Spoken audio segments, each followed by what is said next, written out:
I had barely retired when my daughter-in-law walked in and said, "I have decided that I am going to sell your car. After all, you do not need it for anything anymore." I just smiled. The next morning, my car was gone because I had given it to someone who truly deserved it. And just like that, she was left speechless. It was a Tuesday afternoon. I had just returned from school with my last box of belongings, photographs of generations of students and faded diplomas, a mug that said Teacher of the Year 1998, 40 years teaching at a public elementary school in the neighborhood, my beloved Lincoln Elementary. Although around here we all just called it the little school on the corner. 40 years of waking up at 5 in the morning. 40 years of wiping runny noses, curing scraped knees, and teaching children to read who arrived without even knowing how to write their own names. And now, at 67 years old, my retirement had finally arrived. I was organizing my pension documents on the dining room table when I heard the door open without anyone knocking. Not a knock, not a good afternoon, nothing. Just the whine of the hinges and the sharp click-clack of her heels against the tile floor. Jessica entered my house like someone entering conquered territory. She was wearing that navy blue dress she always wears when she wants to look important. Her hair was pulled back in a bun so tight it looked like it was pulling her skin. And that cold look I learned to recognize over the last 3 years. That calculating, measuring look that evaluates what she can get out of every situation. She did not greet me. She just planted herself in front of me with her arms crossed and one knee slightly forward as if I were an employee waiting for instructions. "Emily," she said, using my first name without the respect any daughter-in-law should have. "I have made an important decision. I am going to sell your car. You do not need it for anything anymore. A retired woman of your age has no business driving around the city. It is dangerous." Besides, she continued, "Michael and I need that money for the down payment on a bigger condo. Just like that, without asking, without consulting. Like someone deciding what to do with an old piece of furniture that is in the way. My silver sedan, that 2010 model I bought with so much effort after saving for 2 years, tutoring on Saturdays and selling pies on the corner on Sundays. That car took me to school every morning. It transported my son when he was a boy. It carried groceries for needy families. It witnessed my tears when I became a widow and my laughter when Michael graduated. I felt a void in my stomach, a hole that opened up like a crack during an earthquake. But something strange happened. Instead of crying, instead of screaming, instead of begging, I smiled. A small, calm smile that must have unsettled her because I saw how she slightly furrowed her brow. "Did you hear me?" she asked with that tone she uses when she thinks someone is not understanding her orders. "I heard you perfectly, Jessica." I replied with a calmness that surprised even me. "Good. Tomorrow I will be here for the keys at 10 in the morning. I already have a buyer. He will give you $4,500. It is a good price for such an old car." $4,500 that I was sure would never reach my hands. She turned around and left just as she had entered without saying goodbye, leaving only the scent of her expensive perfume and the weight of her words like stones on my chest. I closed the door. I stood there in the middle of my living room, surrounded by my retirement boxes, feeling the walls of my own house closing in on me. But that smile did not disappear because Jessica had just made the biggest mistake of her life. She had just awakened something in me that had been asleep for too long, my dignity, and what she did not know. What no one in my family knew was that I had an ace up my sleeve, a secret I had kept for 25 years, a card I was about to play, but they did not know it yet. The next morning, my car would disappear from the garage, but not for the reasons Jessica imagined. If you want to know how this retired teacher taught the hardest lesson to the person who tried to take everything from her stay until the end, and if this story resonates with you, subscribe to the channel to keep sharing real-life stories that will make you feel you are not alone in your battles. because what came next changed everything. And I swear Jessica never saw what was about to happen coming. I should have seen the signs when Jessica entered our family like a hurricane disguised as a breeze. But a mother always wants to believe the best of the person who makes her son smile, even if that smile is fake. It was February of the year 2022. Michael was 42 years old, and I had already lost hope of seeing him married. Not because he was not a good man, but because he was too good, too noble, too naive. The kind of person who believes everything they are told, who never suspects the intentions of others, who thinks the world is as honest as he is. I raised him alone since he was 7 years old when his father died in a construction accident. We did not receive a single dollar of compensation. Nothing. It was just him and me. An elementary school teacher with a salary of $1,500 a month, and a boy who had just lost his dad. Those were hard years, very hard. I remember the early mornings preparing his lunch at 5 a.m., ironing his uniform while he slept inventing games so he would not notice we did not have money for toys. I remember selling cupcakes at school, sewing for the neighbors, giving tutoring sessions until 11 at night to pay for his college. Michael studied accounting, graduated with honors, and got a job at a medium-sized firm in a decent neighborhood. He did not earn much, around $3,000 a month, but he was stable, responsible, a good man, just very lonely, until she arrived. Jessica appeared one day in April at his office, a health insurance saleswoman, 28 years old, almost 15 years younger than my son. Tall, thin, with that type of cold and intimidating beauty, straight shoulder-length hair, perfectly manicured nails, clothes that made it clear she knew exactly the effect she caused. Michael introduced her to me 3 weeks later. I still remember that afternoon. I prepared a beef stew, mashed potatoes, and green beans. I set my embroidered tablecloth, the one I only used on special occasions. I wanted to make a good impression.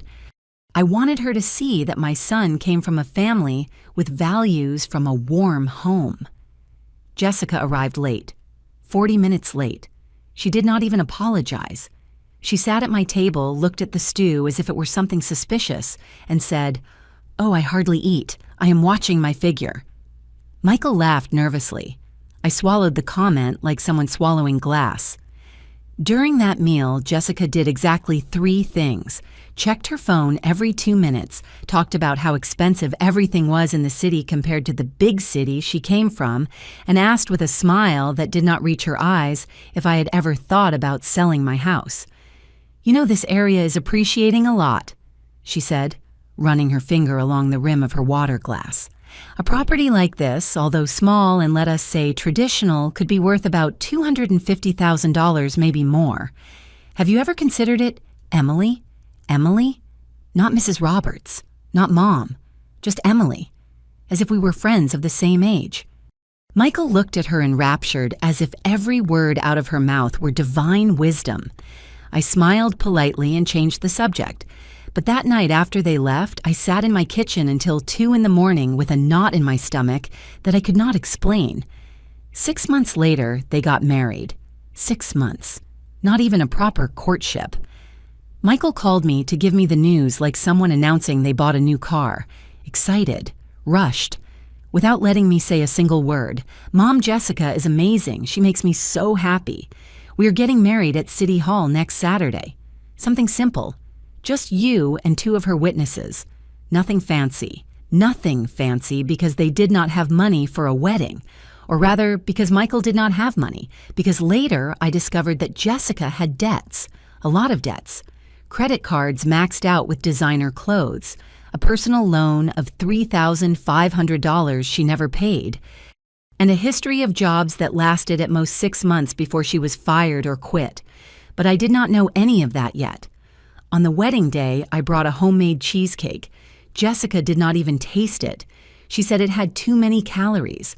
And from that day on, my son started to disappear. Not physically, but in essence. The Sundays he always came to dinner began to be less frequent. First every 2 weeks, then once a month, then almost never. When I asked him, he always had the same excuse. Jessica has plans, Mom. You know how wives are. No, I did not know. Because I was a wife, and I never kept my husband away from his mother. The calls that used to be daily turned into short text messages. Busy, Mom. Call you later. But he never called. And when I finally visited them in their rented 2-bedroom apartment in a middle-class neighborhood, I felt Jessica measuring every minute of my presence, like someone counting the seconds for an unwanted guest to leave. But that was not the worst part. The worst part was seeing how Michael repeated her words like a trained parrot. Mom, do not you think you should think about moving to a smaller place? Maintaining a house is a lot of work for a single woman. Mom, Jessica says you should think about your future. Where are you going to live when you are older? Mom, is it true you have savings? Because if so, you could help us with the down payment for a better apartment. My son, my boy, the one I raised with so much sacrifice. Now he was the echo of a woman who barely knew him, and I stayed silent. I nodded, I smiled, because I was afraid that if I said something, if I confronted him, if I complained, I would lose him forever.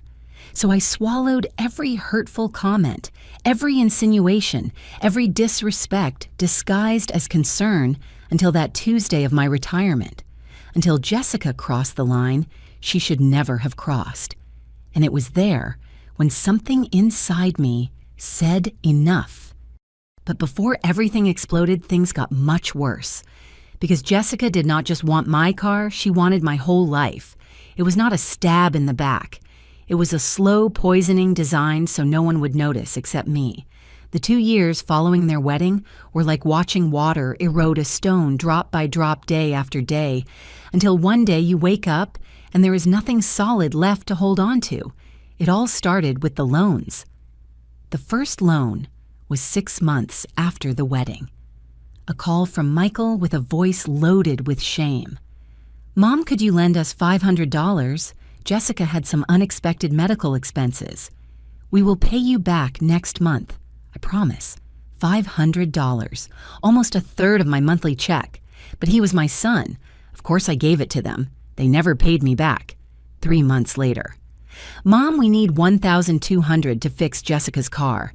The engine broke down. Is it urgent or she will lose her job? $1,200 that I took from my emergency savings. They did not pay me back either.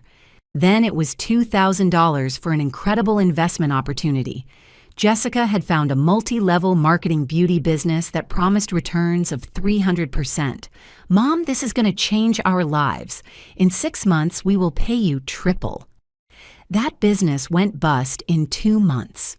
Jessica never mentioned it again, and I never saw those $2,000 again. In total, during those 2 years, I lent them $7,300. $7,300 from a retired teacher earning $1,600 a month in pension. But the money was not the worst part. The worst part was how Jessica started getting into my life like a poisonous vine. It started with casual visits when I was not home. Michael had always had a copy of my keys for emergencies, but now Jessica used them to enter when I was tutoring or shopping. I would arrive and find things moved, drawers open, papers shuffled. "Oh, Emily, we just stopped by to drop this off." And I took the chance to look for that receipt you asked me for, Jessica would say on the phone with that sweet voice she used when she knew she had done something wrong. But I had never asked her for any receipt. She was searching, reviewing, investigating. What was she looking for? I did not know yet. Then came the comments about my house. "Oh, Mom, do not you think this house is too big for you alone? It has 3 bedrooms and you only use 1. It is a waste. This area is dangerous for an older woman living alone. Have you thought about moving to a building with security? Safer, more practical. A 1-bedroom apartment would cost you $1,200 a month in rent, and you could sell this house. Imagine all that money in the bank. Money that casually she could help me manage." Michael sat there nodding like a puppet. The family Sundays that used to be sacred turned into interrogations disguised as conversation. "So how much do you get from your pension, Emily? Do you have life insurance? In whose name is it? Have you made a will yet? Because you should, huh?" At your age, you never know. At my age, as if I were 90 years old, I was 65. I was healthier than many women of 40. But for Jessica, I was already a useless old woman waiting to die. And Michael said nothing. He never said anything. The worst moment came one Sunday in November. We were eating chili that I had been preparing since 6 in the morning. Michael had seconds twice. Jessica barely touched her plate, as always, and then midway through the meal, she dropped the bomb. Emily, Michael, and I have been thinking. We believe it would be best for you, for your well-being, that you consider the option of moving to a senior living residence. My blood ran cold. A residence, I asked, unable to believe what I was hearing. Yes, she replied. But not just any. A good one where there are nurses' activities, people your age where you are not alone all day. It is the best for you. The best for me. No, the best for her. An empty house she could sell or rent. Mom. It is not a bad idea, Michael murmured without looking me in the eye. You would have more company. Company. Me who had spent 40 years surrounded by children, colleagues, parents. Me who had friends, neighbors, a life. They wanted to lock me up in a home as if I were already senile.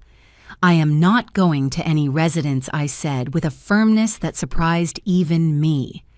This is my house. I bought it with my own work, and here I am, going to stay. Jessica pursed her lips. Michael lowered his gaze. They did not mention the subject again that day, but I knew they had not given up. In the following days, Jessica started a new strategy: humiliate me in public. At a family gathering at my cousin Helen's house, Jessica said in front of everyone, "Oh, cousin, take good care of Emily. You know how old people are. They forget things. The other day, she left the stove on and almost burned down the house. A lie. I had never left the stove on. But everyone looked at her with concern and at me with pity." On another occasion at the supermarket, I ran into a former colleague. Jessica, who had accompanied me that day to carry the bags, told her, "Mrs. Lucy, so good to see you. Hey, do not you know a good neurologist? Emily has been very forgetful lately. Michael and I are worried. I was not forgetful. My mind was clearer than ever. But Jessica was building a narrative painting me as a senile old woman who needed guardians. And the worst part, Michael did not defend me. He never defended me. One day I confronted him when he came alone to bring some medicine I'd asked for. "Michael, why do you let Jessica talk like that about me?" He stayed silent, looking at the floor like when he was a boy and did something wrong. "She does not speak ill of you, Mom. She is just worried. Worried. She is making it look like I am crazy. Do not exaggerate, Mom. Jessica loves you very much.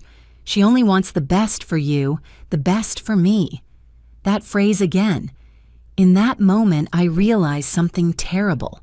I had lost my son, not the physical Michael, but the Michael I knew. The noble boy, the grateful young man, the good man. That Michael had been replaced by a stranger who repeated his wife's words as if they were absolute truths. That night I cried. I cried like I had not cried since my husband's death. Because losing a child to death is painful, but losing him while he is still alive is unbearable. And when I thought it could not hurt any more, the day of my retirement arrived. The day Jessica decided my car was no longer mine. That was the day something inside me died, and something new, something stronger was born. There was a secret I had kept for 25 years, waiting for the right moment to reveal it. That moment was about to arrive, but to understand why that secret was so important, I need to take you 25 years back to 1999, the year I met Mr. Stephen Morgan. Mr. Morgan lived in the house next door. A small one-story house with a little garden in front, painted pale yellow with a purple bougainvillea climbing all over the facade. He had been a widower for 10 years. No children, no close family, just him, his memories, and his rose bushes. He was 73 when we met. I was 42 and had just become a widow. We became friends by chance. One afternoon I saw him struggling with some grocery bags while trying to open his door. I went to help him. He invited me for coffee. I accepted. That cup of coffee became a ritual. Every Saturday afternoon after doing my shopping, I stopped by his house. Mr. Morgan prepared coffee with cinnamon and brown sugar. I brought sweet bread from the bakery on the corner. We sat in his small living room full of black and white photographs and talked about everything. Life, death. God, loneliness. He confessed things to me he had never told anyone. How much he missed his wife. Hope. How it hurt to wake up every morning in an empty bed. How the silence of a house without voices is the heaviest sound in the world. And I told him my fears. Fear of not being able to raise Michael alone. Fear of growing old without company. Fear that my life would be reduced only to working and surviving. Mr. Morgan listened to me with those wise eyes that only people who have lived a lot and suffered more have. Emily, he told me once, life takes a lot from us, but if you pay attention, it also gives you signs of who deserves your trust and who does not. Always keep an ace up your sleeve. Always. I did not understand that phrase until years later. Over time, Mr. Morgan started needing more help. Small things at first, picking up his medicine from the pharmacy, accompanying him to the doctor, getting his groceries when it rained hard. I did it with pleasure, expecting nothing in return because he reminded me of my own father who died when I was 23. But Mr. Morgan did not just have the yellow house where we lived. He had another property, one he had bought in the 70s when a quiet town near here was still cheap and peaceful. A large lot with a 2-story house, a garden with fruit trees, and a 3-car garage. He bought it thinking of retiring there with his wife. But Hope died before they could move, and he never had the heart to go alone. He rented that property for a few hundred a month, enough to supplement his pension. Years passed. Mr. Morgan turned 80, then 83, then 85. His health worsened. Diabetes, high blood pressure, knees destroyed by arthritis. I went every day. I cooked for him. I gave him his medicine. I bathed him when he could no longer do it alone. I accompanied him to the hospital in every emergency. Michael, who was 17 then, also helped him. He mowed the lawn, fixed things, read him the newspaper when Mr. Morgan could no longer see well. That boy of yours has a heart of gold, Emily, he would tell me. You raised him well, very well. In 2009, Mr. Morgan suffered a heart attack. He survived, but was left very weak. One afternoon in October, he called me to his house. He was sitting in his favorite armchair, the brown leather one that creaked every time he moved. He had a manila envelope in his hands. Sit down, Emily. I sat in front of him, my heart tight. I knew something important was coming. I am 90 years old. I do not have much time left. The doctors gave me 6 months, maybe less. My eyes filled with tears. I had come to love him like a father. I want you to know something, he continued. I have 2 nephew sons of my brother who died 20 years ago. They live in another state. Do you know how many times they have visited me in these last 10 years? I shook my head. None. 0. They call me once a year at Christmas just to comply. Nothing more. He opened the envelope and took out some papers. This is the deed to my property in the vacation town. It is worth about $400,000 according to the latest appraisal. I also have savings, $45,000 in the bank. I froze. Mr. Morgan, why are you telling me this? Because I want it to be yours. Everything. The house, the money. You have been the only real family I have had in these years. You and Michael. I cannot accept that I said immediately, what about your nephews? My nephews left me to die alone. You gave me dignity in my last years. It is already decided. I went to the lawyer last week. Everything is in your name. Legal, signed, sealed. I cried. I cried so much my chest hurt. But I want to ask you something, Mr. Morgan continued. Do not tell anyone. Anyone. Not even Michael. Not yet. Wait. Watch. Life will show you who deserves to know and who does not. Why? Because money changes people, Emily. It brings out the worst in them. You are good, too good, and good people are easy prey for vultures. So keep it as an ace up your sleeve. And when the moment comes when someone treats you like trash, when someone thinks you have nothing, when someone tries to take your dignity, then you take it out and show them that you were always stronger than they believed. Mr. Morgan died 3 months later in January of 2010. His 2 nephews appeared at the funeral dressed in suits, asking about the inheritance. The lawyer informed them that everything had been left to Emily Roberts. Me. They almost sued me. They said I had manipulated him, that I was a gold digger, that I surely had blackmailed him. But all the papers were in order. Mr. Morgan had even left a letter explaining his reasons. The judge threw out the case. The nephews disappeared. I never heard from them again, and I did exactly what Mr. Morgan asked me. I kept the secret. I did not tell anyone, not my family, not my closest friends, no one. I kept the house rented. I raised the rent over the years. Now it generated more than $1,000 a month, which went directly to a bank account separate from the one everyone knew about. For 15 years, that money grew. I invested it carefully. I finished paying off the mortgage on my house. I saved. I waited. I waited to see who loved me for who I am not, for what I have. Michael passed the test for years. He was a good son, grateful, loving, until Jessica arrived. And then I saw my son transform into a stranger who saw me as a source of resources, as a property that had to be managed, as a burden that had to be removed from the path. Mr. Morgan was right. Money brings out the worst in people, and I had the perfect ace up my sleeve, an ace I was about to show. Because when Jessica entered my house that Tuesday demanding my car keys, when she treated me like a useless old woman, when she thought she could take what little I had left, she made the stupidest decision of her life. Because she did not know who she was messing with, and I was ready to prove it. My retirement should have been a celebration. It turned into my living funeral. It had been exactly a week before the car incident, a Friday afternoon. Michael had called me that morning with that forced, cheerful voice he used when Jessica dictated what to say. "Mom, we want to celebrate your retirement." Jessica is organizing a special lunch at our apartment this Sunday at 2. Do not be late, I should have suspected. But a part of me, that foolish part that still had hope, thought that maybe, just maybe, my son remembered who I was, what I meant to him, how naive I was. That Sunday, I got ready with care. I put on my sky blue dress, the one Michael had given me 3 years ago for my birthday. I applied soft pink lipstick.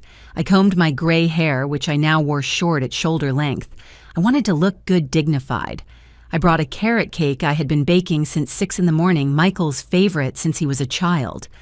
When I arrived at their apartment, I knocked on the door with my heart racing, hope mixed with fear. Michael opened. He gave me a quick mechanical hug. One of those hugs given out of obligation, not love. "Come in, Mom." The apartment smelled of supermarket rotisserie chicken, not homemade food. Jessica was sitting in the living room with her laptop open on the coffee table. She was wearing gray sweatpants and a white blouse. She had not even bothered to dress up for the celebration. She did not get up to greet me. "Hello, Emily. Leave the cake in the kitchen." Not a "what a nice cake," nor a "thanks for taking the trouble." Nothing. I left the cake in the kitchen and returned to the living room. I sat in the armchair, the furthest from the two who were together on the main sofa, as if they were judges, and I the accused. Well, Mom Michael started clearing his throat nervously. "Jessica and I want to talk to you about something important." Jessica turned the laptop toward me. On the screen was an Excel sheet. Numbers, calculations, percentages. "Emily, we made a life plan for you so your retirement is more comfortable and secure." A life plan made by her without consulting me. "What kind of plan?" I asked, feeling my stomach tighten. Jessica smiled, that shark smile she used when she thought she had everything under control. "Look, we analyzed your financial situation. Your pension is $1,600 a month, right?" I had not told that amount to anyone. How did she know? Then I remembered my retirement papers, the ones I was reviewing last Tuesday when she entered without knocking. She had seen them, probably took photos. "That is correct," I replied with a cold voice. "Good. So here is the plan," she pointed at the screen. "First, we are going to sell your car. It is a 2010 sedan. According to the quotes I got, we can get $4,500 for it. It is not much, but it helps." "Wait," I interrupted. "We are going to sell. Who is we?" "Well, you obviously," said Jessica impatiently, as if I were stupid. "But we are going to help you with the paperwork because you do not understand these things." I took a deep breath. I still said nothing. "Second point," she continued. "Your pension, $1,600. It is a good income for a single person, but we believe you should contribute to the family. Michael is your only son. He took good care of you. You raised him, but now it is time to give back. Give back." As if raising a child were a commercial transaction, we propose that you donate 60% of your monthly pension to help us. That is $960. You would be left with $640 more than enough for your basic expenses if you live modestly. $640 to pay electricity, water, gas, phone, food, medicine, emergencies. And exactly how would that help me? I asked. "How would you be helping your family?" Emily, replied Jessica with that condescending tone used with small children. "Michael and I need to save for the down payment on a bigger condo. We want to have children soon. Your future grandchild is going to need space." Future grandchild. Using a baby that did not even exist as emotional blackmail. Michael looked at the floor. Coward. A complete coward. Third point. Jessica printed a sheet and handed it to me. "We need you to sign a power of attorney. It is just for safety. In case something happens to you, Michael will be able to handle your legal and financial affairs without complications. A power of attorney. Full access to my house, my accounts, my documents. And if I do not want to sign." Jessica let out a fake, uncomfortable little laugh. "Oh, Emily, do not be stubborn. This is for your own good. At your age, things can happen very fast. An accident, an illness. Do you want Michael to have to struggle with bureaucrats while you are in the hospital? Think with logic." Logic. She talked about logic while planning to leave me with nothing. "And when do you need my answer?" "Now would be ideal. I have the appointment with the lawyer scheduled for Tuesday." Of course. She already had everything arranged without asking me, without considering me. "I need to think about it," I said, getting up from the armchair. "Mom, sit down," Michael said, finally looking at me for the first time. "We have not eaten. I am not hungry. But you brought cake. Leave it for Jessica. Maybe she will appreciate it." I took my purse and walked to the door. "Emily, you are being very childish," Jessica yelled at my back. "We just want to help you." I did not turn around. I did not answer. I went down the building stairs with my legs trembling. I got to my car. I sat behind the wheel, and right there in that parking lot with the engine off and the windows closed, I broke. I cried like I had not cried in years. Deep sobs coming from my stomach, tears soaking my sky blue dress, the one Michael had given me when he was still my son. It was not about the money. It was never about the money.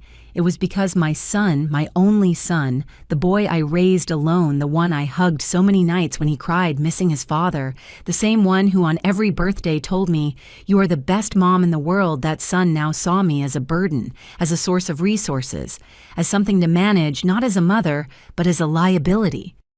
I drove back home without even remembering the way. I entered my empty living room, sat in my armchair, and stayed there in the dark, looking at the photographs on the wall. Michael at 5 years old in his elementary uniform. Michael at 15 at his middle school graduation. Michael at 24 the day he received his accounting degree. In all those photos, I was by his side, smiling, proud. At what moment did I become his enemy? I grabbed my cell phone, almost dialed, almost gave in, almost told them, "Okay, keep it all. I will sign whatever you want, just do not abandon me." But then my gaze fell on Mr. Morgan's photo that I had on my small altar next to the Virgin of Guadalupe, and my husband's photo. Mr. Morgan looked at me with those wise eyes, and I remembered his words. Vultures only respect those who fly higher than them. I put down the phone. I went to the closet. From the bottom behind old shoe boxes, I took out a metal box with a padlock. I opened it. There they were, all the documents. The deed to the house in the vacation town, the bank statements, the investments, the proof that I was not the vulnerable old lady Jessica imagined. I took out my cell phone and dialed a number I had kept saved for years. Mr. Bermudez. This is Emily Roberts. I need to update my will. Could you see me tomorrow? Of course, Mrs. Roberts, at 11. Perfect. I hung up and smiled for the first time in weeks, a smile that was not of joy but of determination, because Jessica had just awakened something in me that had been asleep too long, my dignity. And I was about to remind everyone that Emily Roberts was not a victim. She was a survivor, and survivors do not give up. They fight. That night I cried all the tears I had held back in 40 years of being strong. It was 3 a.m. I could not sleep. Insomnia had become my most faithful companion since that disastrous Sunday lunch.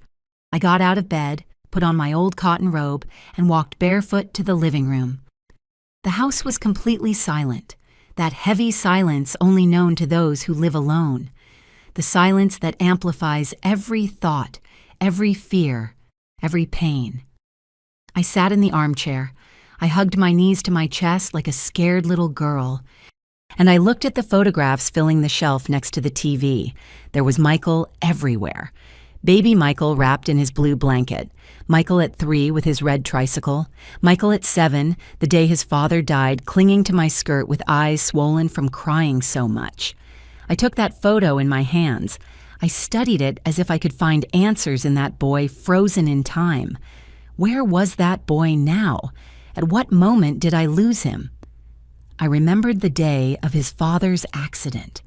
Charles, my husband for 12 years, bricklayer, honest to the bone, one of those men who share their sandwich with any coworker who did not bring lunch. He fell from a scaffold on the 5th floor, died instantly. The construction company gave us nothing. They said it had been his negligence that he had not put the harness on correctly. Lies. But we were poor without lawyers, without a voice. I was left alone with Michael, 7 years old, 1st grade. I remember that first night without Charles. Michael could not sleep. He climbed into my bed crying, "Mommy, why did my daddy go away? He did not go away, my love. He had to go to heaven. And why did not he take us? Because we have to stay here. But he watches over us from above." That night, I promised him something. I whispered it in his ear while rocking him in my arms. I promise you will never lack anything. I promise you will have an education. I promise you will have a better life than your dad and I had. I promise you. And I kept my promise. Boy, did I keep it. I broke my back working. I worked double shifts when I could. Teacher in the morning at the public school, private lessons in the afternoons.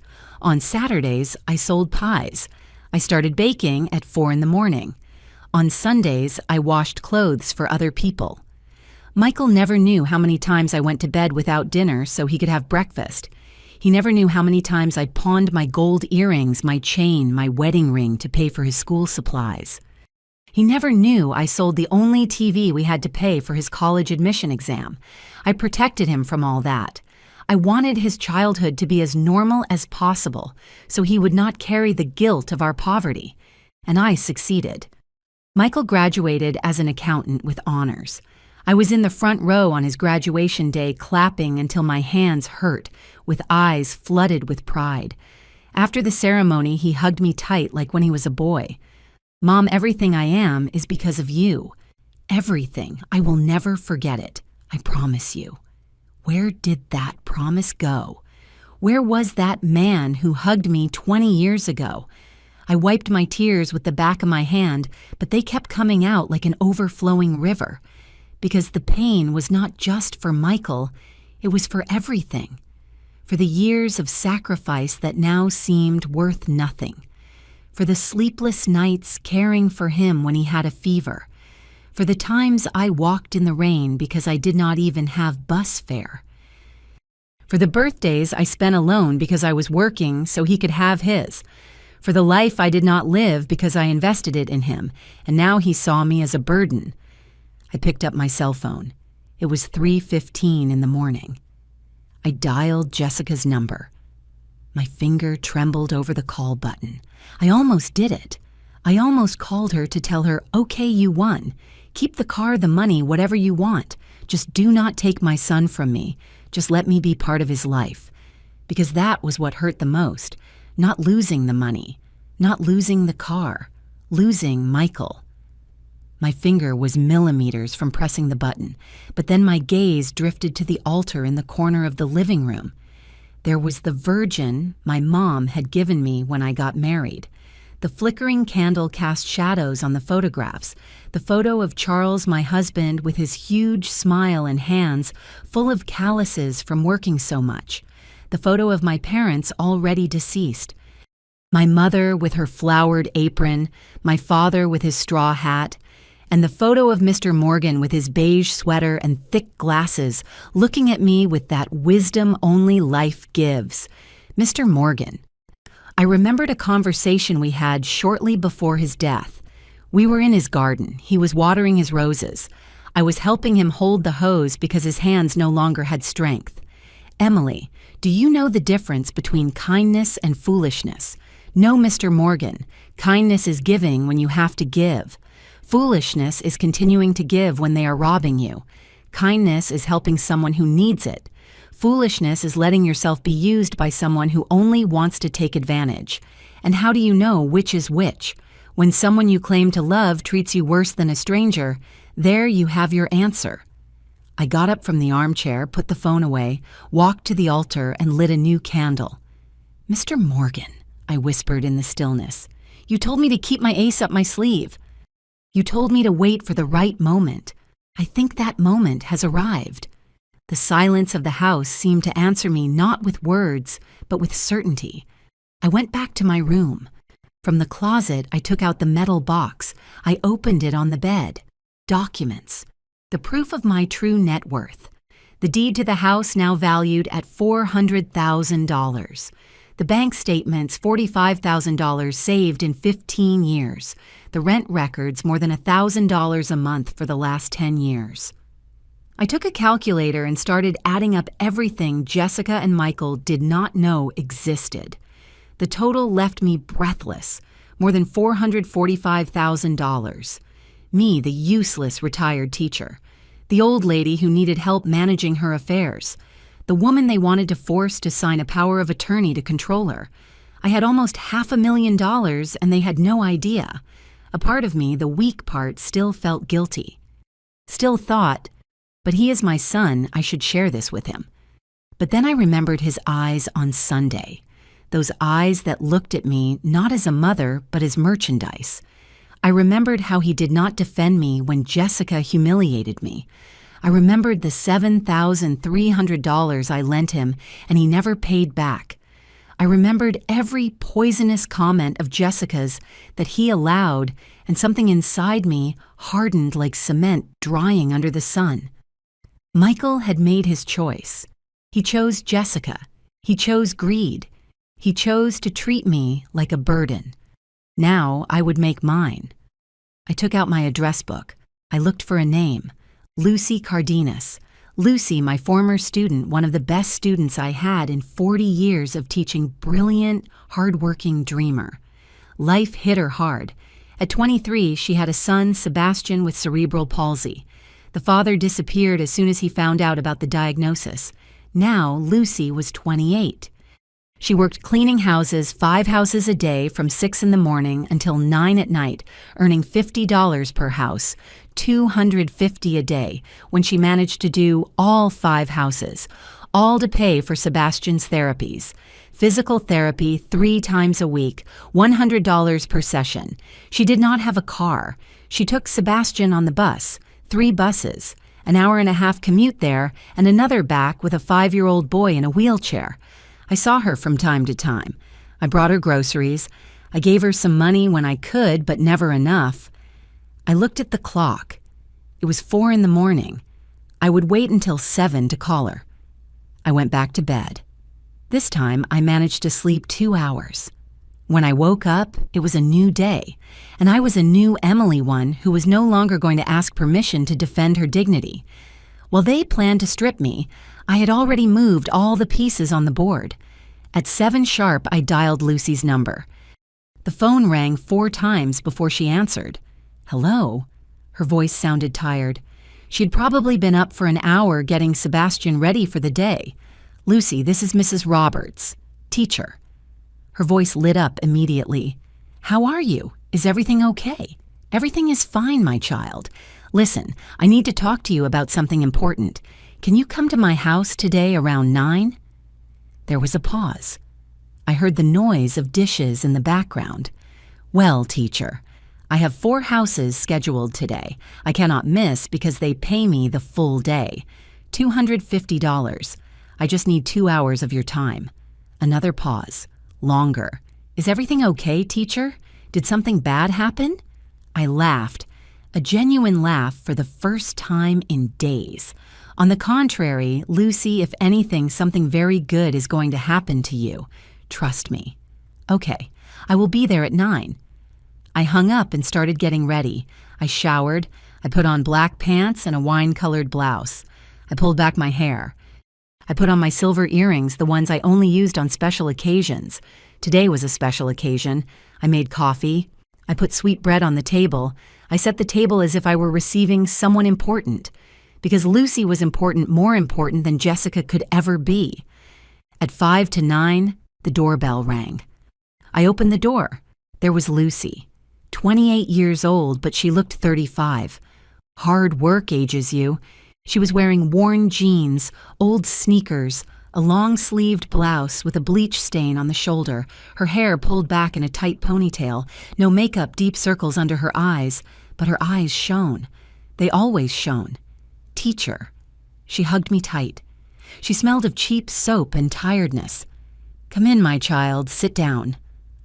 I led her to the living room. I served her coffee and a pastry. She ate like someone who has not had breakfast. Surely she hadn't. And Sebastian, I asked. With my mom. She watches him while I work. She wiped the crumbs from her lips. Teacher, what do you need me for? I sat in front of her. I took her hands in mine. They were rough, cracked. The hands of a woman who does not stop working. Lucy, do you remember what you wrote me in your 6th grade graduation card? She blushed. Teacher, that was 17 years ago. I do remember. You wrote me. Mrs. Roberts, you taught me that being poor does not mean being less, that with work and education I can get wherever I want. Someday I am going to be a doctor and I am going to help children like me, and it will all be thanks to you. Lucy's eyes filled with tears. I did not become a doctor, she whispered. I'm sorry, teacher. I disappointed you. You did not disappoint me. Life put obstacles in your way that no one should face alone. But you keep fighting, and you are still that brilliant girl who never gives up. And that is worth more than 1,000 university degrees. She dried her tears with the back of her hand. What can I do for you, teacher? I took a deep breath. It was important. I had to say it right. I need you to come with me to do some paperwork today. And after that, I want to give you something. Give me something. Teacher, I cannot accept anything. You already do too much for me. It is my car. She froze. She looked at me as if she had not understood. What? My silver 2010 sedan. I want to give it to you. Today, now, for you. Lucy shook her head, tears now running freely. No, teacher, I cannot. It is your car. You need it. You need it more. You take Sebastian on 3 buses for his therapies. That is 4 hours of commuting every day. With my car, you could do it in 40 minutes. You could work at more houses, earn more, give better therapies to your son. But teacher, my voice became firm. Listen to me well. For 40 years, I was a teacher. I taught hundreds of children. Most forgot about me. Some remember in December, send me a little Christmas message, and that is it. But you have always been there. When I got pneumonia 3 years ago, you came every other day to bring me soup. When I turned 65, you were the only former student who brought me a cake.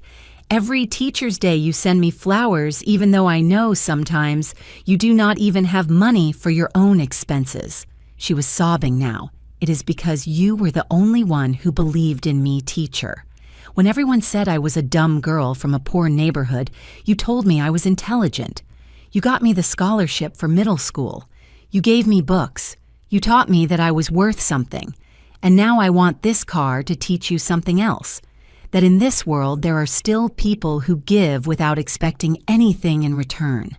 That unconditional gratitude still exists. That your value does not depend on what you have, but on who you are." I hugged her while she cried on my shoulder. 30 minutes later, we were at the DMV. The paperwork was surprisingly fast. $300. I paid without blinking. In 2 hours, the car was legally in Lucy Cardenas's name. I handed her the keys. She took them with trembling hands. "Teacher, I do not know how to thank you. You already thanked me with years of genuine affection. That is more than my own family has given me." We left the building. The sedan was parked outside, shining under the midday sun. Lucy walked around, touching the hood as if it were not real. "It is mine," she whispered. "Really, it is mine. It is yours." She got in, adjusted the seat. The rearview mirror, put her hands on the steering wheel and closed her eyes. "I am going to take care of it like gold, teacher, I swear. And every time I drive it, I am going to think of you. Just promise me one thing. Anything. When Sebastian is older, when you are better off, when life smiles at you again, pay it forward. Help someone who needs it like I helped you, like you helped me take care of myself when I was sick. Love multiplies when it is shared. I promise, teacher. I promise." She drove off slowly, carefully. I watched her go and felt something I had not felt in months. Peace. I walked back to my house. It was 12:30. At 2 in the afternoon, the doorbell rang. I already knew who it was. I opened the door. There was Jessica dressed in black pants and a white blouse, hair loose, perfect makeup. And behind her, a man of about 50, pot-bellied with a T-shirt that said, "We buy cars." "Hello, Emily. I came for the car keys." Her voice was of anticipated triumph. "This is Mr. Jack. He is going to give you $4,500 in cash, no checks, no transfers. Cash. $4,500 that surely would go straight to her purse." I stood in the doorframe, calm, serene. "Jessica, can you come with me to the garage?" She frowned, confused by my calm tone. "For what?" "Just give me the keys. Come with me." I walked toward the side garage of the house. She and Mr. Jack followed me. We arrived at the space where my sedan always was. Empty. Completely empty. The silence lasted 3 seconds. Then Jessica exploded. "Where is the car?" I looked her in the eyes without fear, without trembling. I gave it away. Her face went through 5 emotions in 2 seconds. Confusion, disbelief, fury, panic, hate. What? I gave it away to someone who truly needed it. Someone who actually deserves my generosity. You are crazy. That car was worth $4,500. It was my car. I decided what to do with it. Mr. Jack cleared his throat, uncomfortable. "Look, lady, if there is no car, I am leaving." "Wait." Jessica grabbed his arm. "She's going to get that car back." "Right, Emily." "No, I am going to sue you. That car was family property." I smiled. That smile that was now my weapon. It was never family property, Jessica. It was my private property. And with what is mine, I do what I please without your permission, without anyone's permission. She took out her phone and dialed frantically. "Michael, your mother gave away the car. Yes, she gave it away. Come here right now." She hung up and looked at me with a hatred she no longer even tried to hide. "This is not going to stay like this, you useless old woman." And it was in that moment when I knew the mask had fallen forever. The true monster had just come to light. There I saw it, the real monster, without costumes, without smiles, just greed and hate. Mr. Jack left mumbling apologies. Jessica and I stood in the empty garage looking at each other like two gladiators in the arena. "I'm going inside my house," I said calmly. "You can leave or stay in the street, but you are not coming in." "Of course I'm coming in. I am going to wait for Michael to arrive." "In the street." I closed the door in her face. I heard her screaming on the other side words I never thought anyone would say to me. Insults that a daughter-in-law should never say to her mother-in-law. But I did not care anymore. I sat in my living room. I poured a glass of water. My hands were not shaking. My heart beat evenly. It was strange. After months of fear, of doubts, of wanting to please everyone, now I only felt clarity. 20 minutes later, I heard Michael's car park outside the door slamming shut. Agitated voices, Jessica crying, screaming, explaining. Then the banging on my door. "Mom, open up." I got up slowly. I opened. Michael was upset, sweaty. He had run out of work. He was still wearing his badge around his neck. Jessica was behind him. Red eyes, makeup, running hair, messed up. She no longer looked like the perfectly groomed woman. She looked like what she was, a desperate woman who had just lost $4,500. "Mom, what did you do?" Michael's voice trembled between confusion and rage. "I gave away my car." "To whom?" "To Lucy Cardenas. Do you remember her? My former student, the one with the son with cerebral palsy. That car was worth money," Jessica screamed from behind. "It was my money," I replied without losing composure. "You had no right." Jessica tried to butt in, but Michael stopped her with his arm. "Mom." Michael took a deep breath, trying to calm down. "We needed that car. Jessica and I had plans. You two have many plans with my things, Michael. But you never ask me, because you are our family. Family is supposed to help each other. Helping is different from stripping. No one is stripping you." Jessica managed to push past and enter my house. "You are an ungrateful old woman. Michael has supported you all your life, and this is how you pay him." I let out a dry laugh without humor. "Michael has supported me. Is that what you told him, Jessica? It is the truth?" I turned to my son. I looked him straight in the eyes. "Michael Roberts, look me in the eyes and tell me, have you ever supported me?" He lowered his gaze. That gave me the answer. "I will refresh your memory." My voice rose for the first time. "I supported you since you were 7 years old. I worked double shifts. I sold pies. I washed other people's clothes. I went to bed without dinner so you could eat. I sold my television to pay for your college admission exam. I paid for your entire degree. And when you graduated, when you started working, the only thing I asked of you was to come see me on Sundays. Nothing more. Not a single dollar. Just your time." Michael swallowed hard. "Mom." And then she arrived. I pointed at Jessica. And Sundays became every 15 days, then once a month, then almost never. And when you did come, it was to ask me for money. $500, $1,200, $2,000, $7,300 in 2 years. "Michael, how much of that have you paid me back?" Silence. Zero. Nothing. And still I never threw it in your face. Because you were my son. Because I thought you needed it. "We needed it," shouted Jessica. "Shut up," I told her with a coldness that made her step back. "You are not part of this conversation. This is between my son and me. I am his wife. You are a leech, Jessica." She came at me. Michael stopped her just in time. "Let go of me. This old woman needs someone to tell her the truth." My truths, I approached her without fear. "Do you want truths, Jessica? I am going to give you truths. I know that when Michael met you, you had $3,500 in credit card debt. I know you were fired from 3 jobs in 2 years.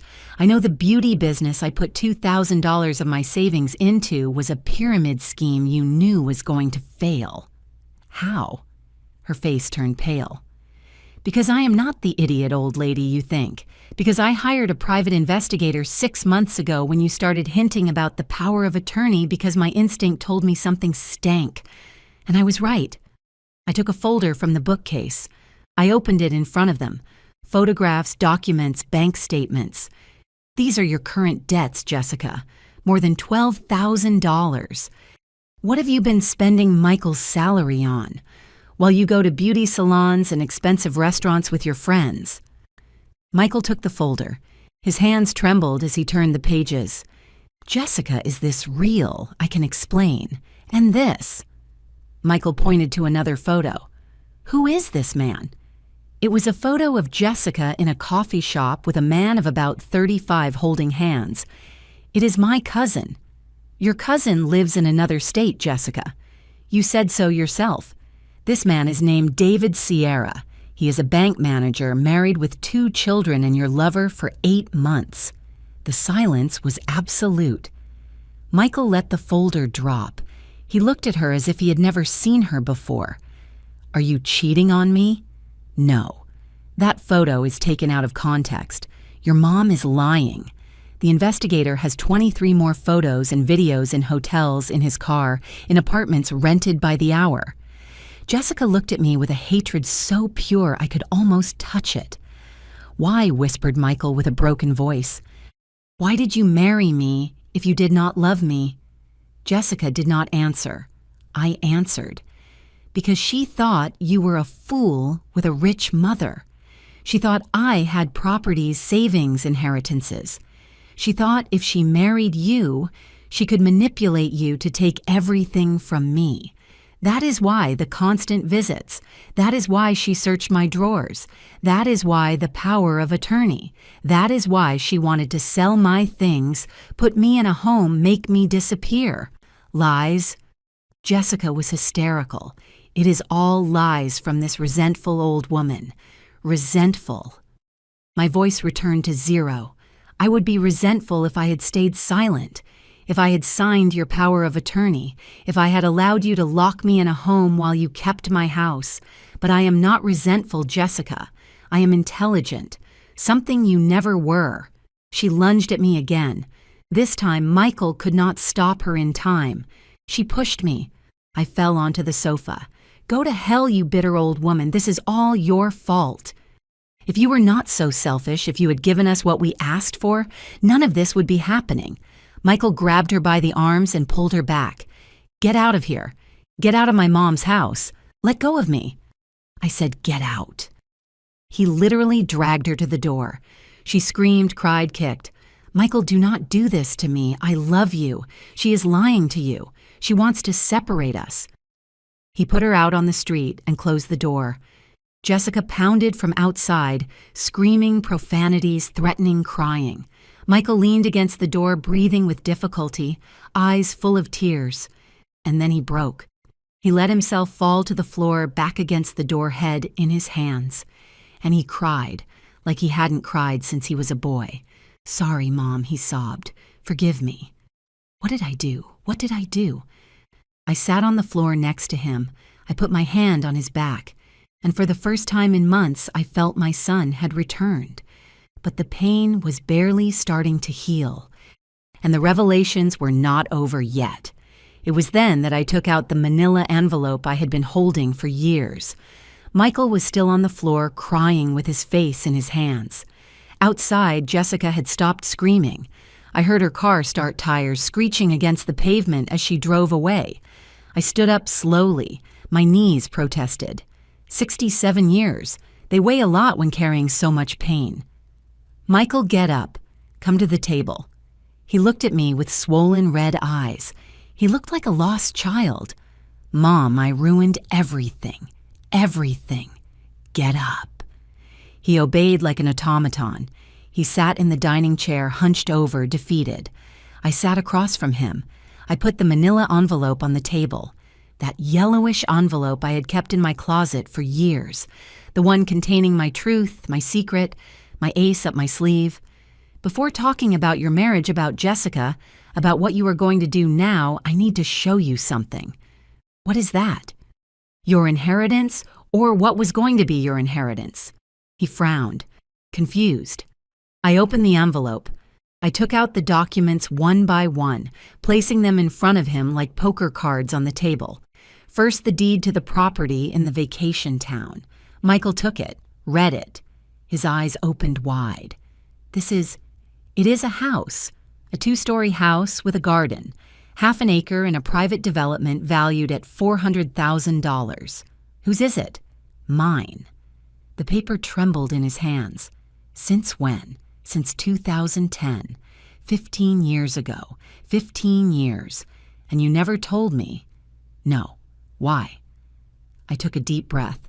This was the hard part, because Mr. Morgan, my neighbor, the man you helped when you were a teenager, left it to me before dying along with his savings and asked me not to tell anyone, to wait to observe and to see who loved me for who I am, not for what I have. I took out the second document.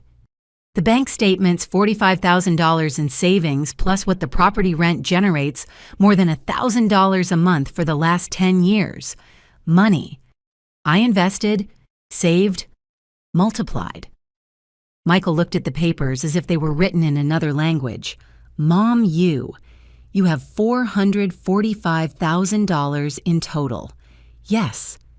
He put his hands to his head, closed his eyes. It cannot be. It cannot be. I took out the third document, the one that hurt me most, to show. This is my will, the one I made a year ago, shortly after you married Jessica. I slid it toward him. He read it in silence.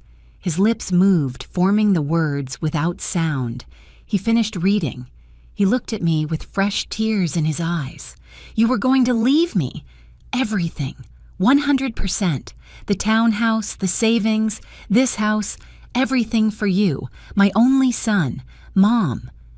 But something started to change. You started to change. The visits became less frequent, the loans more constant, Jessica more aggressive, and I started to doubt. Doubt what? If you really loved me, or if you were just waiting for me to die to inherit. No, Mom. No, I never. Let me finish. I raised my hand. So I made a decision 3 months ago. I went back to the lawyer. I took out the fourth document, the new will dated just 2 months ago.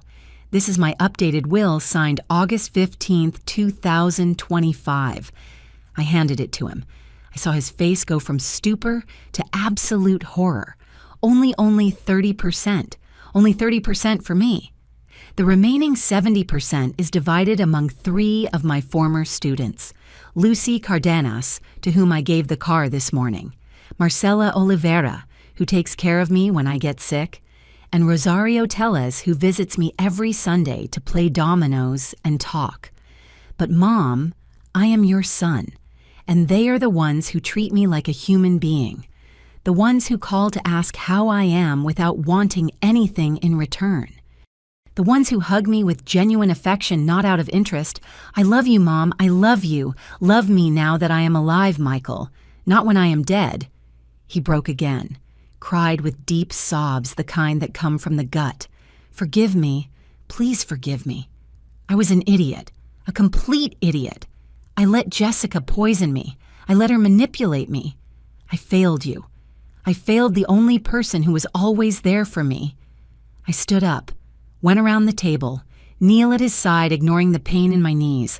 I took his face in my hands like when he was a boy and needed me to look him in the eyes. Michael, look at me. He opened his eyes, those eyes identical to his father's. I forgive you, really, really. Because you are my son? Because I love you. Because I know the Michael I raised is still in there buried under Jessica's lies. But what?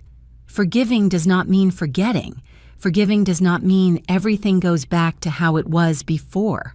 Forgiving means I am not going to carry the resentment. But trust that has to be rebuilt. And it takes time. The time you need, Mom. Whatever you need. And that will is not going to change. Not for now. I need to see actions, not words. I need to see that you really learned the lesson. He nodded, wiping tears with the back of his hand. And Jessica.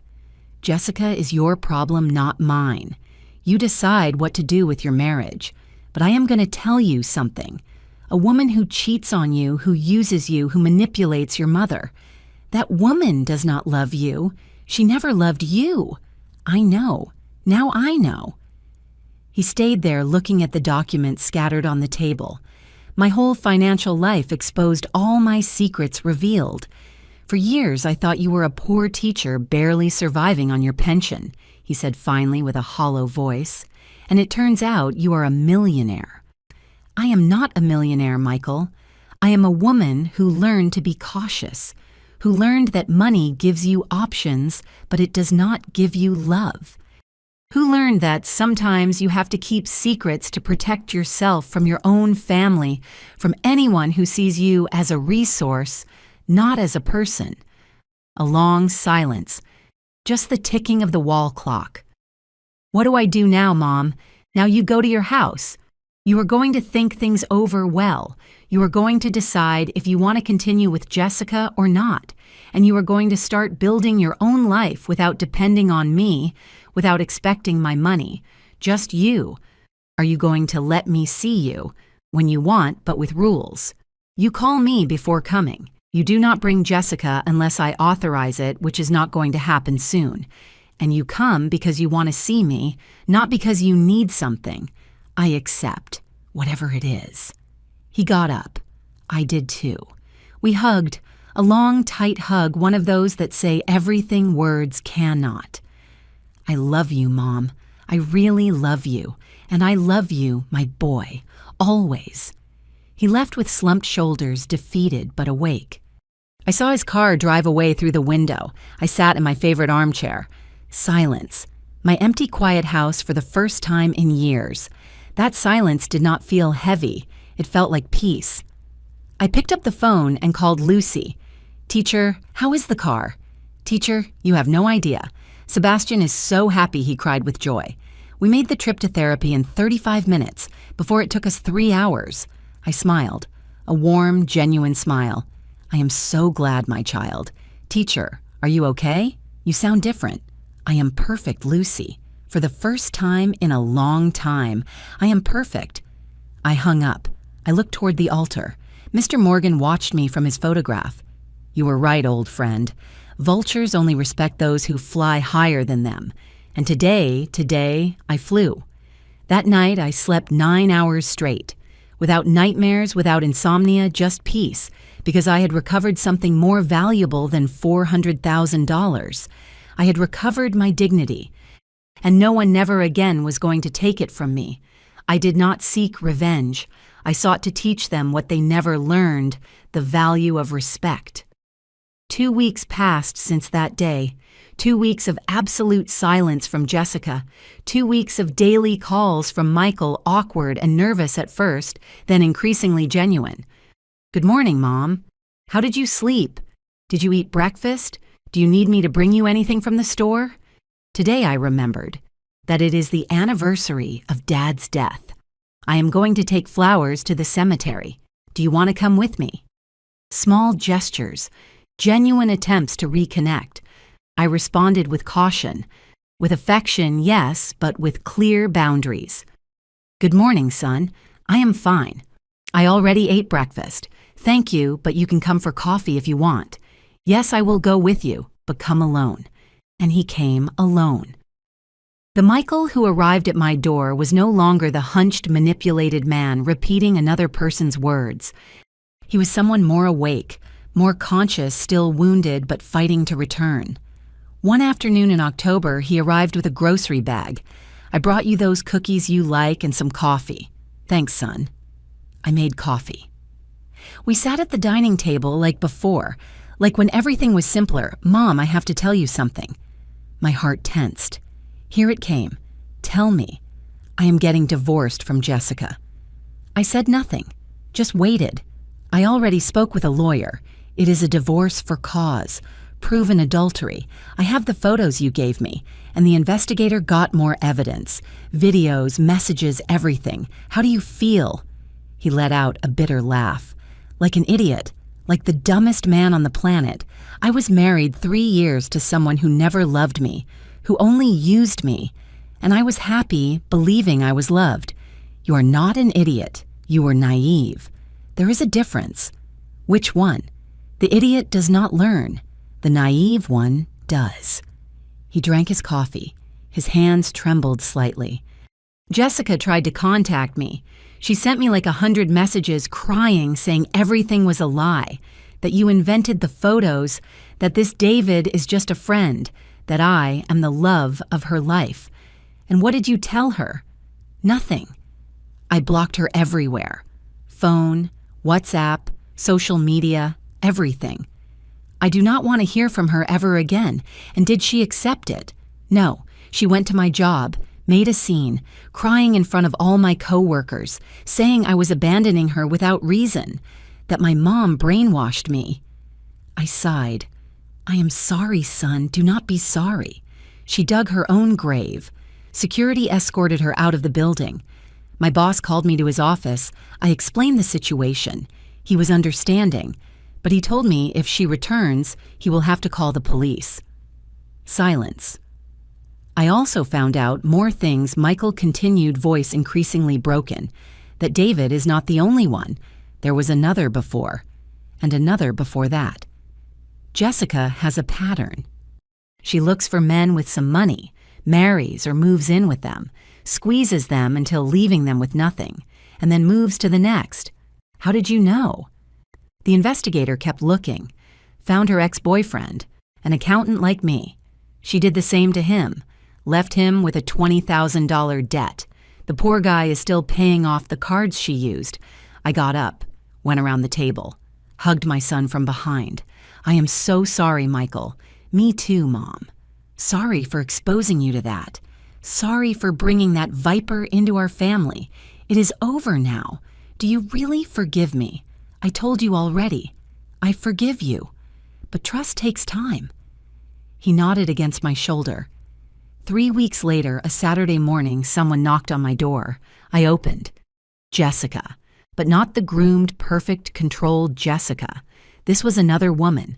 Unwashed hair in a messy bun, no makeup, deep circles, dirty jeans, old hoodie.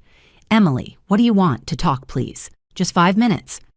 Everything in me said to close the door, but something, maybe curiosity, maybe the need to close the circle, made me take a step back.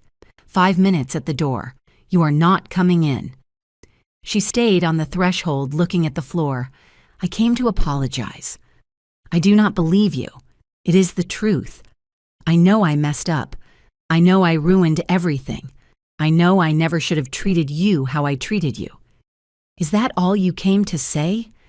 I came to ask you to talk to Michael, to tell him to give me another chance, that I have changed, that I... And there it was. The real reason. I am not going to do that. Emily, please. He listens to you. If you tell him to forgive me, he will do it. Exactly. He listens to me. That is why I am not going to ask him to do something that will destroy him again. I love him. No, you love what he represents. Stability. A fool easy to manipulate. Access to me. To my money. That is not true. Then why were you unfaithful? Why did you use him? Why was every conversation you had with me to get something out of me? Silence. She had no answer. Jessica, I am going to tell you something, and I want you to listen carefully. My voice was firm. My son deserves someone who loves him for real, who values him, who does not see him as a means to get money. You never were that person, and you never will be. You are a bitter old woman who cannot stand seeing her son happy. And there it was again, the true monster. Without masks, my son was not happy with you. He was your prisoner. He chose me, not you, and now he has stopped choosing you. Live with it. I closed the door. She screamed from outside. Poisonous words, empty threats. This is not going to stay like this. You are going to regret it. You are a... I listened no more.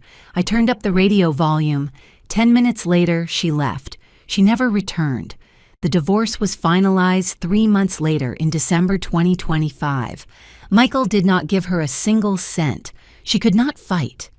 Adultery was proven. The last I heard of her was that she moved to another state, with another man, another accountant, another naive soul. Some people never learn. But it was no longer my problem. My problem was rebuilding my relationship with my son. And little by little, Visit after visit, coffee after coffee, we began. Michael started coming every Sunday, alone, asking for nothing, just to talk. He told me about his job, about his plans, about how he was learning to live alone. It is weird, Mom. I have never really lived alone. From your house, I went straight to live with Jessica. Now I have to learn to cook, to wash my clothes, to fill my own loneliness. That is good. You need to know yourself. Do you think someday I can trust someone again? Yes. But first, learn to trust yourself, in your instincts, in your value. One afternoon in January 2026, he arrived with something in his hand, a white envelope.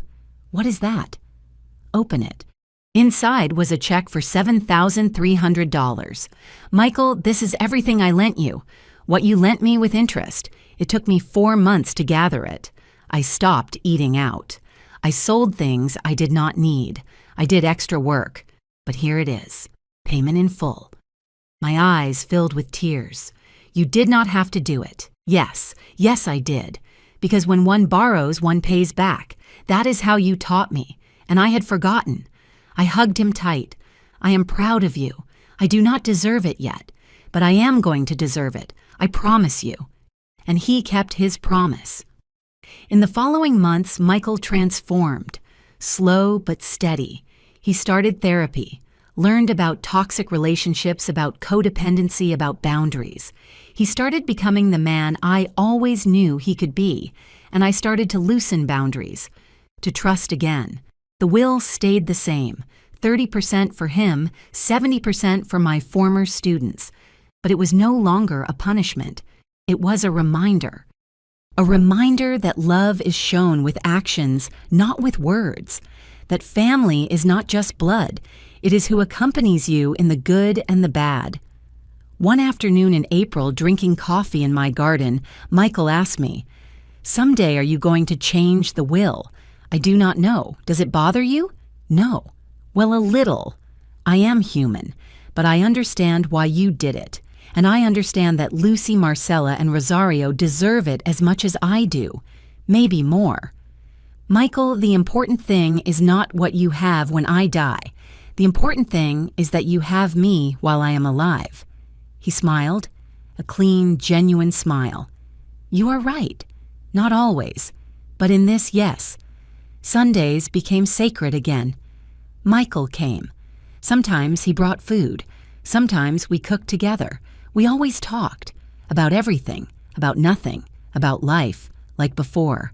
Like it always should have been. If this story teaches you something, let it be this. Never let anyone steal your value for fear of being alone.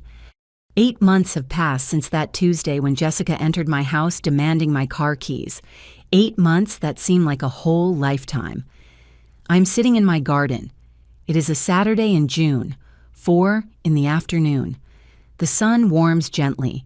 I have a cup of coffee in my hands and a light blanket over my legs.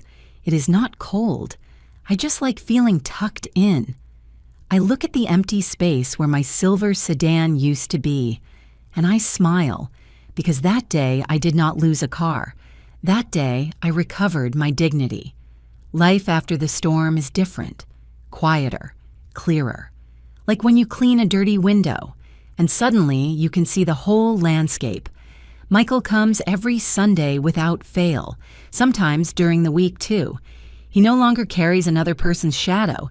He no longer repeats borrowed words. He is himself again. Or maybe him for the first time. He divorced Jessica in February. The process was faster than expected. She did not fight much. I suppose she understood there was no point. Or maybe she already had her next victim.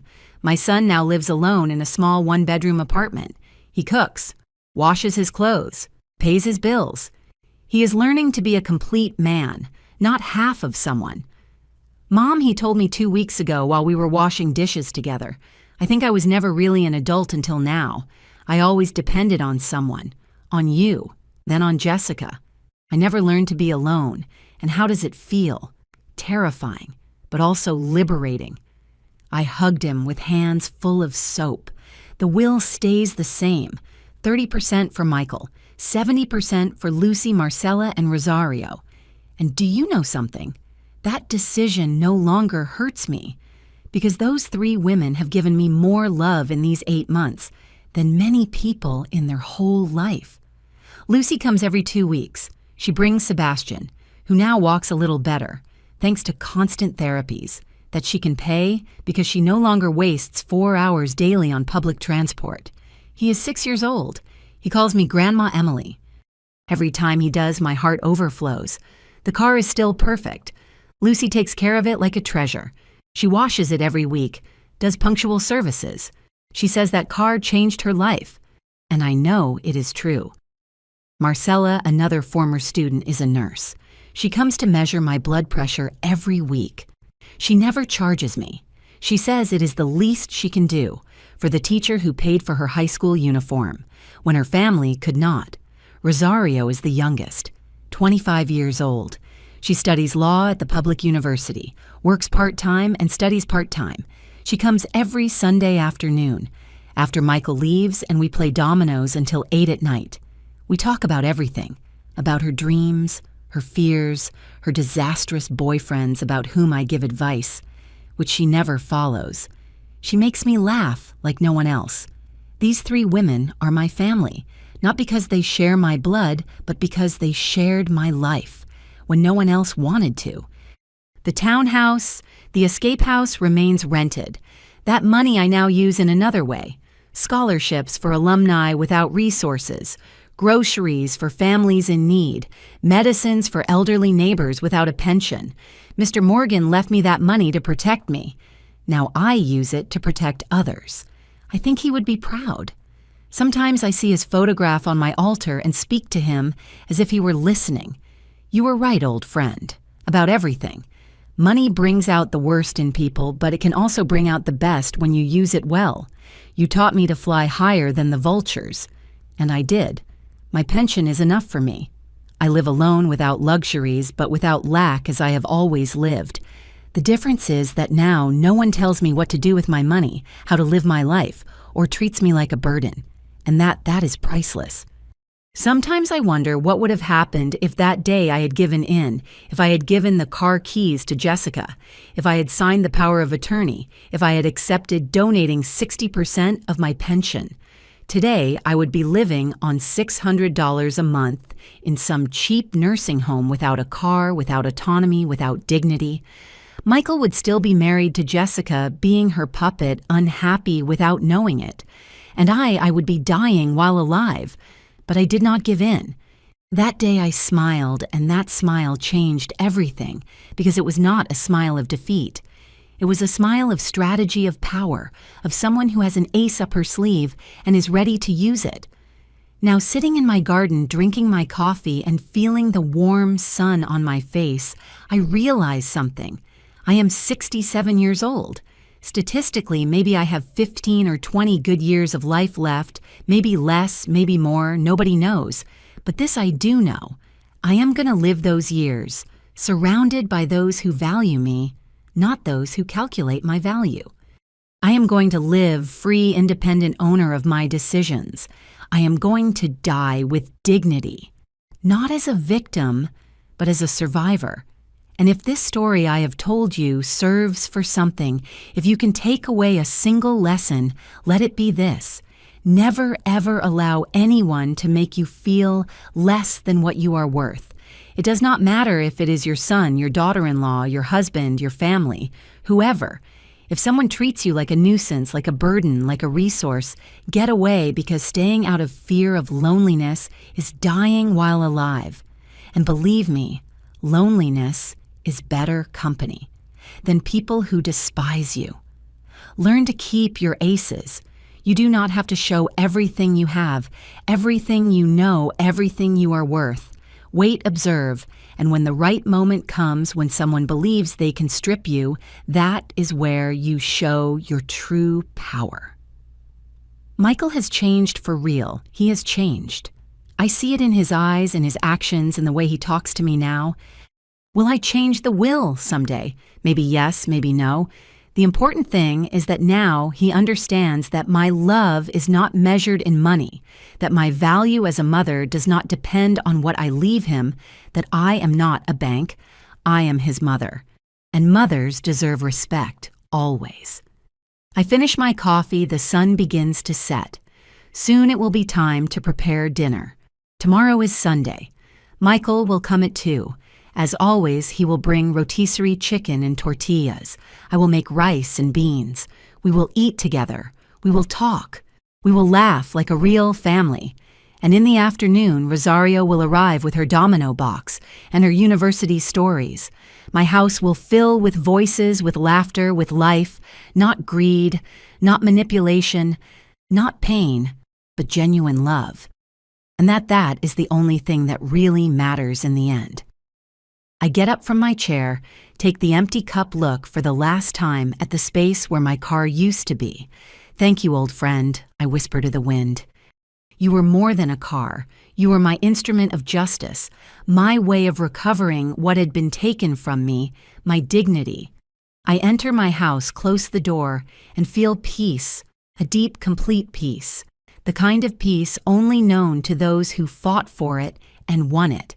I am 67 years old. My name is Emily Roberts. I was a teacher for 40 years, and I taught hundreds of children to read to add to respect. But the most important lesson I gave in my life was the last one, the one I taught my son and his manipulative wife. The lesson that dignity is not negotiated, not sold, not given away. Dignity is defended with intelligent smiles, with strategy, with aces kept up the sleeve, and with the courage to say up to here and not one step further. If my story touched your heart, if it made you remember something you lived or are living, I invite you to leave your comment down here. Tell me, have you ever had to defend your dignity? Have you set boundaries for someone you thought you loved? You are not alone. You are not alone. Thousands of us have gone through the same, and we all deserve respect. If you believe that mothers, grandmothers, and older women should be treated with dignity and not as a burden, like this video and subscribe so you do not miss the next stories. And tell me in the comments from what country, from what city are you accompanying me today? Although you are on the other side of the screen, I want you to remember something. You are not alone. You are not alone. I am with you, and your dignity is worth more than all the gold in the world. Never forget it.